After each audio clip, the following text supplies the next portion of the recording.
First, you want to drill out the button. I'm using a 1/4 inch drill bit here.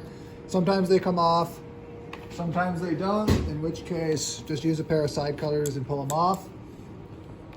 As you can see, I've already done all of them. After that, you can take off the old board and use the existing holes to drill for the new board. This one is not the correct length, but regardless. And from there, you need a, not a 1/4 inch drill bit. Let me just double check.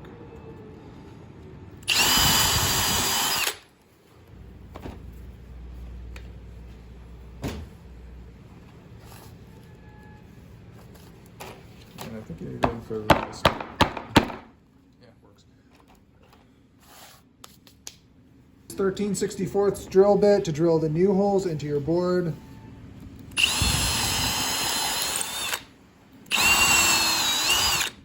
Don't go all the way through the board.